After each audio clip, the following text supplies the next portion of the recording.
Ang tanong ko po, sapat po ba na makinig na lang po ako sa inyo or kailangan po ba maging miyembro niyo po ako or kasi syempre po parang lumaki na ako sa pinaniniwalaan ko ngayon. So parang ang hirap pong iwanan sa akin. Hindi ko po alam kung tama po. Ano pong maipapayo niyo? Basahin po natin sabi ng Biblia, sabi ng Diyos, hindi ako. Pag nagalit kayo, sa Diyos kayo magagalit. Hindi sa akin. Basahin natin ng 2:13 ng Roma.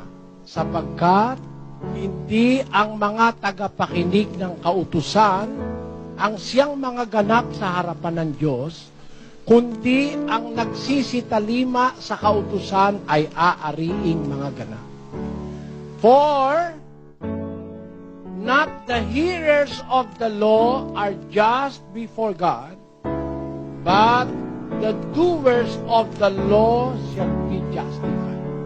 So it is not enough that we hear the law. We have to be doers of the law for us to be justified. Ang tagapakinig ng kautusan ang inaaring ganap, hindi yon. Kundi yung mga nagsisitalima sa kautusan ang aariing mga ganap. Yan po ang sagot ng Biblia. So sa tanong nyo, your question, is it enough that I hear the words of Brother Soriano and always hear his preaching? It is not enough. Because we have to be doers of what we have heard. If we hear only, but do not do, we are considered by God as liars. Let us read from the book of 1 John. It says, my little children, let us not love in word, neither in tongue, but in deed and in truth. Tagalogin nga nato. Mumuntikong mga anak, huwag tayong magsiibig ng salita, ni ng dilaman, kundi ng gawa at katotohanan. See? Ang pag-ibig, hindi sa bibig lang sinasabi, ginagawa yun. If we love God, what are we going to do? 1 John 5:3, it says, For this is the love of God, that we keep His commandments, and His commandments are not grievous. oh, that is the love of God. If we love God, we will obey His commandments. We will not just listen to the commandments and let it go. No. If we really love God, we have to obey His commandments. Let us read that in Chinese. 5:3 of the book of 1 John, it says, 我们遵守神的诫命，这就是爱他了，并且他的诫命不是难守的。 See? If you love God, you will obey His commandments. It follows. If you love God, you have to obey. You do not just hear the commandment, but obey. Obey God. Obey His commandments. And if you are going to obey God's commandment, then you are going to leave your group. That is my frank statement unto you, sister. Pag susunod ka sa Diyos, iiwan mo yung grupo mo. Bakit? On earth, in this life, we have to accept things bitter. You know ampalaya? Bitter gourd. It's bitter. But God created that something which is bitter. There are things which are sweet. Sikwa. Sweet kung hindi nahulog. Di ba? Pakwan, matamis. O, meron namang maasim. Yun yung kamyas, sampalok. Tama rin, maasim. Meron namang maasim at matamis. Alin yun? Yung lansones. Di ba? Meron naman, walang lasa.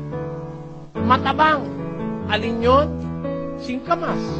Or the turnip. Meron naman so sweet. Alin yun? Yung sugar cane. Di ba? You have to accept all of those. There are nutrients in sugar cane which you cannot get from the turnip. And there are nutrients in the bitter gourd which you cannot get from other vegetables. You see, let me inject this to you. There is one nation or one country in Africa whose people are meat eaters. Meat eaters. They are meat eaters. But noticeably, they do not have heart attacks there. But they are meat eaters. Why? Scientists investigated and they found out that when they eat, there is always a bitter herb that they eat with meat. That prevents the proliferation of cholesterol, so they have no heart attack. See? Let me tell you another thing. Soya is produced more abundantly in the United States of America than in any other country in the world. Ang soya po ay napakarami sa Amerika. But the sad thing is, most Americans do not eat soya. Like the Chinese, the Singaporeans, and other nationalities do. In Japan, they are fond of eating soya, miso. They have that soya always. What's that? The tofu. Yan. And they have found out the incidence of colon cancer in America is very high. But in countries where soya is eaten very frequently, there is a lesser incidence of colon cancer. Why? Because there are nutrients in soya that prevents colon cancer. There are illnesses that is being prevented by taking bitter herbs. So there is something good in something that is bitter. So God created all these things. You have to accept all these things. What do I mean to say? Whether the teaching of God may be bitter or sour or sugary or sweet, you have to accept all the teachings of Christ, incorporate them in your being, and you will be saved. What do I mean?